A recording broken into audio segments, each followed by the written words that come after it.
Neka Steve Jini yatugamba kinti yasinga asinga ki mutitia tukyali ku spice tukyawangula amatala gabuze omwana bwe training yakole ya spice yantera omwana omuyigiriza nakuyigiriza okuba engoma nozina naye nga wetwogerera stage eri kutaka wabula jangu mu ggwanga mujje Chameleon kati anenyani mwene embeera nkuba abaloko ba service provider ani gwabanenya talina gwalina nnenya naye yennyini yasabyeko wedde ali mu Nairo special n'okusaba kikulu nagendayo line mugamba Chameleon kasita Grammy Award tezze saba nkuba butatonya teyasaba ekitegeera kubanga Grammy Award tugyetaaga obedde ali mu Nairo special jerere ye anti Grammy Award ye twali tukyetaaga ali Seggwanga mujje anti ng'Eseggwanga mujje ate twandiyogedde sawa zino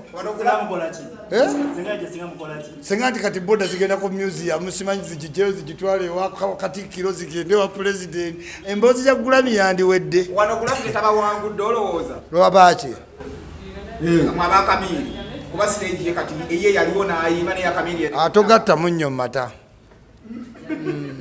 togattanga munnyo muki ansebeemu nti amata gafudde anti era mwe mutamanyi Luganda tuli mu kintu ekyangu ennyo mu lituli kyankugambe togatta munnyo maki result ebeemu nti amata gakoze eki bannange ansa za primary ezo tulizikomya ddi kaye bajja ebaddamu ebyo gwe genda obuuza abantu nti ani mata ku Chameleon n'omunnyo. Chameleon has been great, singing very well amidst many difficulties. Yatandika muto Chameleon abatamanyi yayimba anthem ye Kawempe Muslim Secondary School mwezi wano up to now je tulina is very talented naye tayina tamanyi kukuuma mutindo kyekisinzo mutawanya tumtika Chameleon tamanyi ku maintaining status y'abakabi mu 25 years wayina okujjira mu suuti ajjira mu ngoye za kididi yes nze kubuulira ate ngendayo mbadde mugamba Chameleon ezo enguudo ze mulaba ez express kugenda yitangako bulango bw'abaki bw'abayimbi ne tojja yitako Chameleon ng'okyakuba omuntu abantu bakuwaana environment yemuwaana kuba Chameleon alirake senga bebe kulu yakuba wa bodo senga ensi yonna eri up in arms ne Chameleon alina ebintu byakola na walking away ngani ya Chameleon. However in branding yeta escape nze because ekinnuma Chameleon agenda mmalo okuyimba nga Coca-Cola temuwadde kalango nga good teso amuwa kalango DSTV banka teso amuwa kachi ayimiridde kumanyi g'abantu naye nga today Chameleon teyandigeze nambagagga noonya ticket yandibadde ku ggwanga mujja mu myaka 25 Chameleon ng'alinako Stanbic Bank UNURA KCC NSSF Uganda Parliament nete bisobola yes kuba bino tabyagala ayagala tugaire Chameleon wa mulungi mu music only had he taken time n'abeerako n'ebirungi biri ebirala kugambe senga ku billboard senga ojje Uganda Chameleon yali ku airport gwe weebuze lwaki tali ku airport so abantu bonna mbagamba oyinza oyimbanga Chameleon tojja funa kenzo byafuna wotobe nga toli focused ku mpisa ku neeyisa ennyambala entambula ne yabadde wa speaker yagenze ne jebbi speaker simu yebule spice otukyali waggulu kubanga webanga ya Steve Jini egudde yazza atweweredde awo Roger kati atambula waddeeno nebbala mu buli omuntu musanyufu nga ogambe nti Chameleon ogolode tayagala Grammy Award sinti ereme kujja naye jjenga wiiki ejja ng'eyinza okutta ggwanga mujje bigi tugamba abantu bamukwateko abe ne waalinga mugumu okitegeera yes otherwise big nga event esooka ayinza okufuna at pressure ndi wa Lion Island naye si ate ndi wa Fenoni kati nze manja Chameleon kuyimba Chameleon si yategeka stage naye nze wegwanga ngamba Fenoni kye yatukola tuseerera bwerere nenga Steve Jini otulimba nti gwosinga mu byuma ebigwa buno obukuba obunyenyeza stage neegwa. We want our money. Let Chameleon not sing. Dubai basically ngenda ku bantu kumbuzaako bambukinga nga bayimbi nenga sigenda yimba je baleko ichuli kale je baleko ichuli kuwadde ekirabo kuwadde simu bye munoonya byennyini byenfuna ate nandigeze taze neza ticket manyine je bazitunda tuli ku Power King wetukoledde interview zino ng'ekindese kwegatta ku ba TikTok abagendo bane na awards sazeewo ngenda gulayo ticket za $10,000 mbasupportinga kuba nange nze nnyini teri ayinza kunzija ku TikTok.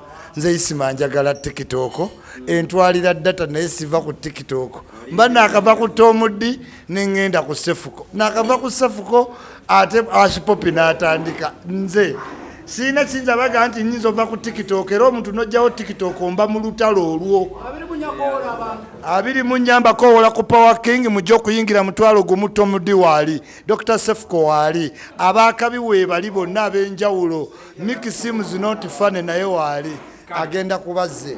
Amanya gange nze Nsuuga Mustafa nkola ne Alihira Holdings era ndooza abantu abazze batukubira bagenda olabanga yenze yennyini bwe balaba mu video ate nze gubalabye ku site yaabwe. Biodigester kirabise nti kati abantu batandise okukkiriza nti gwe mulembe oguliko.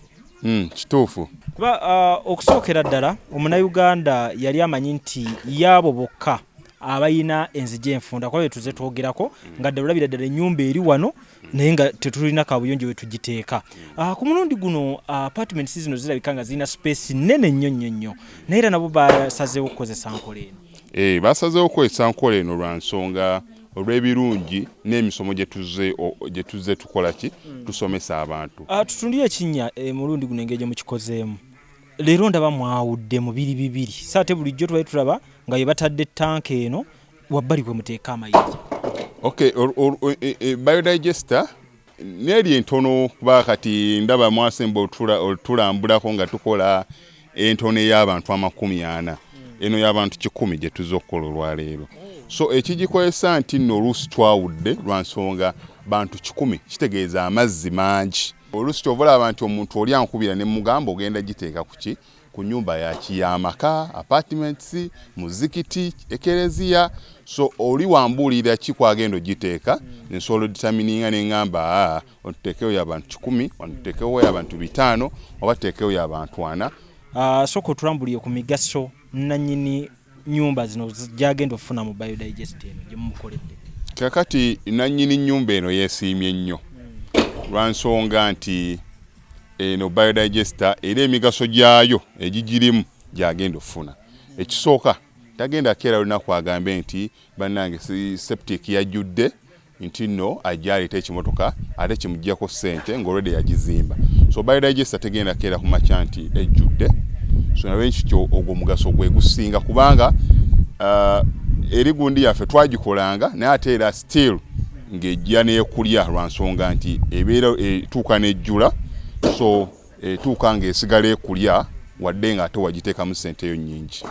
Ekyokulala nti beauty ye egenda vaayo eya compound nti nno pavers zigenda kuva eri engulu yonna gye mulengera paka eno amazzi era gagenda draininga gano ag'enkuba nga gagenda mu kaala akali ebbala awo nti nno beauty y'olujja egenda vaayo bulungi nnyo. Newe manjagala simbawo muddo kisoboka.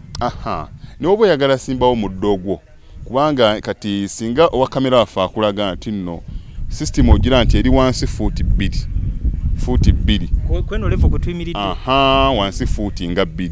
So omuddo kakube guyina emirandira gitya guba gujja mmera. Yes, bannange tetukolera bagagga bokka ate era tetusijja bayita baavu omuntu wa wansi omufuna mpola fenna gye tuggwa nange ndi mufuna mpola.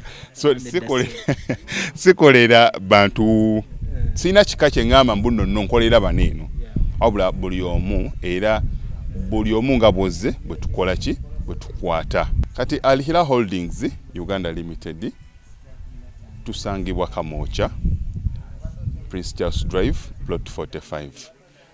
Kamoocha we wali offices zaffe.